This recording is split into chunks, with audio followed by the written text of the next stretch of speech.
Hi everybody, this is Josh Becerra from Camaraderie. I'm here with Chris Bixby, the VP of Growth from Sezzle. Thanks for being here. Yeah, great to be here. It's fun to get out of the house and into Northeast. I mean, I love this building and beautiful offices. Yeah, we love it too, although nobody's here right now because we're in the midst of a pandemic. So hopefully in a couple of weeks we'll be able to bring the team back. I'm excited about that. So like I said, thanks for being here. One of the things that I think is really cool about your experience and what I want to talk to you about a little bit is how you've kind of been on the marketing side and now have moved to the sales side of things, enterprise sales. So you've kind of seen both sides of the equation, and we'll get into that a little bit more. So why don't you just tell us a little bit about like your background, your experience at Sezzle, and how that like transition and experience has gone for you. Yeah, sounds great. Maybe I'll give a quick like what is Sezzle and then jump into a little bit kind of how I got there. So Sezzle is a purpose-driven digital payments company that offers a point-of-sale financing option for consumers that have typically been left behind by other traditional forms of credit. So today we're in what we would call the buy now, pay later space. Yep. So someone comes onto an e-commerce platform like a Northern Brewer or a Target. They, for a whole host of reasons, need different reasons to make that purchase. Right. They may not have a credit card, they may not have availability on their credit card, or they just want a more easy, seamless way to pay. Yep. And they select Sezzle at checkout, and then they pay in 4 payments over 6 weeks with no interest ever. So I joined the company about 3 years ago. The company's been, it's Minneapolis-based. We've been around for about 5 or 6 years. It was founded by some Carlson guys.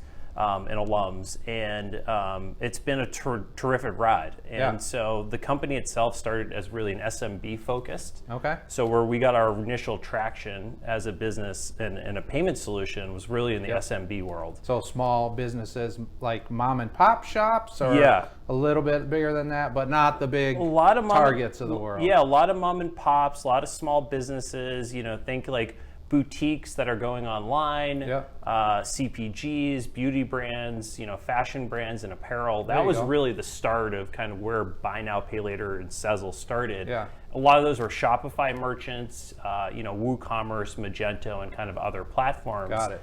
And what they saw immediately was just unbelievable results with this new payment option. So they saw larger basket sizes, they saw more frequency, and it just took off, right? Like as an industry and a category, it took off. And so we as a business were just so focused on integrations, partnerships, and really that SMB world. And so I joined about 3 years ago. I led our rebranding initiative. Okay. And a big part of that rebranding initiative was to capture the consumer, understand kind of who that consumer was, and bring forward really our purpose and our mission. Yeah. But then also doing a better job of connecting what our brand matters to that merchant. Right. Primarily that SMB merchant, to be honest. Well, and there's some synergy there, right? I feel like the person who may need that little assistance on their credit side of things, the SMB kind of gets that person. Like they're kind of in the fight too as a small business trying to make it a go. So there's some like good values-driven alignment, and I think that's part of what I think is super cool about Sezzle. Well, and having been an entrepreneur myself, in a tough, challenging business environment. Absolutely. It's something that's always on your mind. I mean, cash flow's on your mind, growth's on your mind. For sure. How you get by is, when are the receivables coming in? I think that's something that, a lot of also boutiques and people that build these brands are also, it resonates with them because the customer is them in a lot of ways. Yeah. Especially as you think about that kind of smaller business, smaller middle market business that was created by a founder who had a problem that they wanted to solve, and then so that audience is them. And so I think you're right. I think it just resonated, it worked, and the growth was terrific. Yeah. And I think, I came in and was on the marketing side. We were going through very much that, you asked about the marketing and sales transition was we were really focused on that area, but what we started to recognize was like, either competitors or other businesses are starting to get into the space, and they were kind of taking a top-down approach in terms of, big businesses, big retailers like, the Macy's of the world. Yeah. And we started looking at our product and we're like, well, look, our product's just as good, right? Yeah. We've got great approval rates, we've got XYZ, we've got da-da-da-da. Why are we not resonating, or why is it not working with that enterprise kind of customer? Yeah. At the time, we brought some external people in, we started growing super rapidly. And then I transitioned actually over into the enterprise sales side. And that was a really cool transition to understand, but we were also going through that transition into how do we be an SMB focused, it's got a terrific product led, but then enterprise is really how we're going to start bridging that gap. Yeah. And that was definitely an opportunity and a challenge for us organizationally. So let's lean into that a little bit. So we've talked around it a little bit, but like, what have you learned about the messaging or like the approach to enterprise versus SMB now that you've kind of seen both of these worlds? Like, how does it differ? I think the first thing for me, the fundamental difference for me, is the needs are just completely different with internally and how to navigate, sell into, and then ultimately service an enterprise level customer. Yeah. And so we always think of our product as super scalable. It works for any customer or consumer, whether you're small business or a target. The product works the same. And so I think from a marketing and from a business standpoint, we always just thought, well, the sales story is the same, right? Like the things that businesses care about, it's gonna naturally resonate with enterprise. I think what we started realizing is the decision makers are completely different. And so at a smaller business, again, it's usually a founder, a CEO, president, head of e-commerce, someone in marketing. At a big company, you start to involve, finance, you start to involve multiple decision makers, people that also have very different priorities. And so what we started, IT is like, wait, what? We're going to do this? What? Integration, exactly. Like, what's the integration look like? We had to actually come out with different integration solutions, right? We weren't going through platforms anymore, so that was a piece on the back end that we came out with different solutions that were fitting our enterprise level. To your point around, just like finance getting involved, other groups getting involved, procurement getting involved, analytics, like the analytics and kind of the rigor that they want to see in terms of the reporting and ongoing basis of updates is a very different thing. And so I think we started to realize that, like, look, the product's great, it works for the consumer, it resonates with what we're doing, but it's all these different functions actually internally to match the external kind of enterprise that we had to build out. And that was a journey for us, and we did it really quickly, and the team activates that stuff very, very fast, and we did a really good job of it. But it's a learning curve, and you learn a lot in terms of kind of that different, and your sales materials change, and your approach to marketing changes. So it was a journey. Well, from what I understand, it's working amazing. You guys are totally like rocking it, rocket ship growth. So that's awesome, and I do think that like getting into enterprise, just like it's like jet fuel, right? Because you can grow an SMB, but like one big enterprise client can mean a huge amount. So we've talked a little bit about like you being on the marketing and sales side and this transition. I'd be curious, one of the things that I have had a lot of conversations about is like a little bit of the friction that exists between sales and marketing. And so you're kind of uniquely qualified because you've been on both sides, and we just published our 2022 SaaS Marketers Confidence Report, and one of the key findings is that kind of friction between sales and marketing still hasn't been resolved very well, that marketers, because those are the people that we ask when we do our survey, that they're still feeling misaligned in a lot of ways with the sales side. So I'm curious from your perspective, having been on both sides, like what would you tell either sales or marketing leaders or like their organizations, like what are some of the things that you think could help improve that or like eliminate some of that misalignment? Yeah, it's really challenging, and I don't think anyone's going to ever eliminate it. There's kind of different roles, responsibilities, and kind of focus points of kind of the two teams. I think where we saw it, and I saw it when I was on the marketing side, I saw sales, and now I'm on sales. I have plenty of feedback on the other side. I think the biggest thing for me is alignment organizationally. And we talked about SMB focus, mid-market focus, enterprise focus, building out personas, building out kind of who we're targeting and how we're targeting them. And we were talking about that offline just a little bit ago. The more alignment that can be driven there, is just massively important. And so really understanding, again, where dollars are being spent and why. So one of the things we were doing on the marketing side, and it was challenging. I don't know if I ever did it to the extent that we really wanted to, or really got all the sales on board, was we really broke down kind of what brand building was and what it meant, Yep. What content was and what it meant, and then what activation or spend, in marketing ads, and where we were spending that and how we're spending it. So I think the level of transparency is really important from the marketing team. Yep. And then I think the flip side is, like, I really think the sales team can and should be doing a better job of including and bringing marketing into the process. Right. And I think we have a lot of, there's different personalities of salespeople, if it's the lone wolf or, Sure. The run and gun.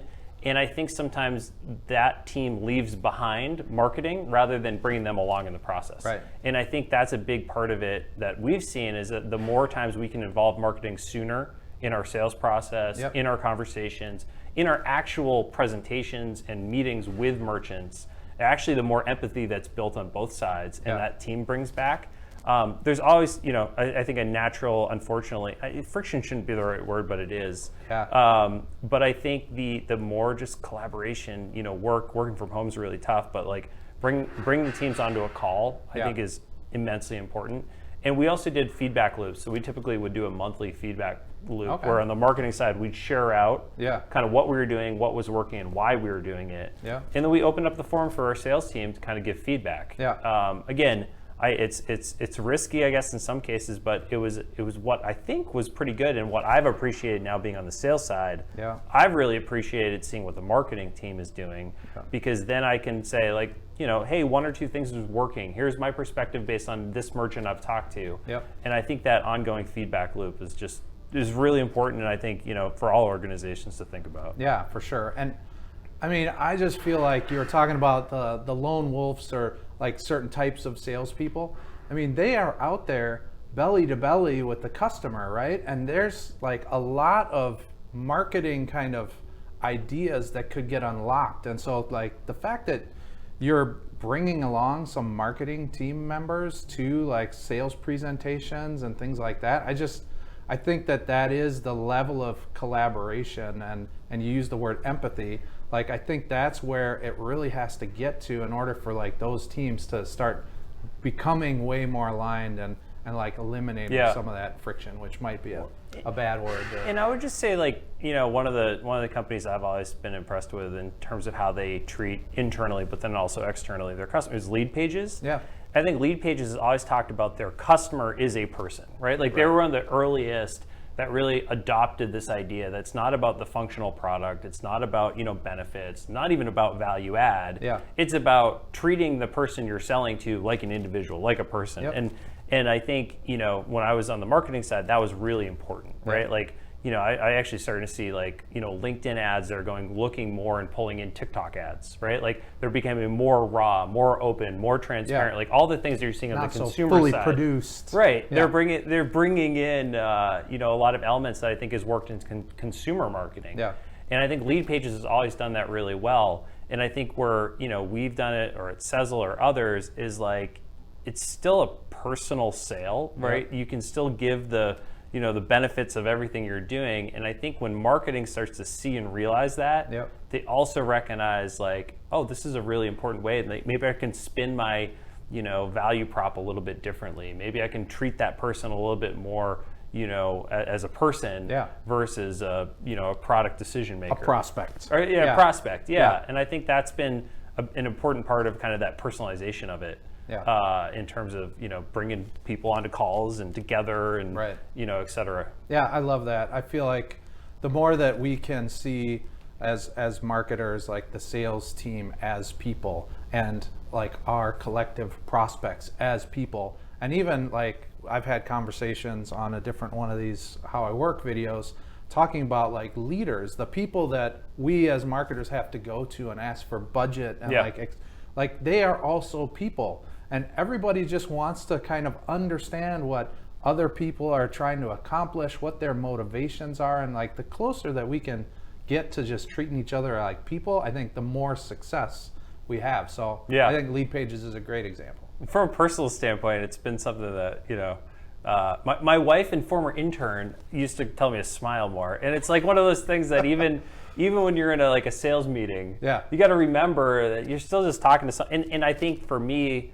and just like new into the sales world, kind of being in it for about 2 years now, I think that was something that took me a little bit. You know, it's kind of you come into the room and you're buttoned up, and you know, it's formal, all about business, right? And I think there's an element, and it's different than I think the traditional like, let me get to know your family, and you know, like there's an element of obviously relationship building, but that's not what's gonna, you know, lock the deal. I think it's just this element of like camaraderie, banter, back and forth that ultimately builds stronger bonds, and also allows you to push back. And I think that's the other thing from the sales side that I've recognized is the more, you know, not in a bad way, but the more you push back, the more you have that engaging conversation, the more you're kind of being equals in the room or in the call or on the call. I think that goes a long ways in terms of credibility, you know, understanding, listening, et cetera. And I also would say humility, in the sense when you don't know what's going on or they're bringing up really good ideas. That's frankly another reason I love to have marketing and product on our calls. They're like, was ding. I hear great ideas and I'll ask, you know,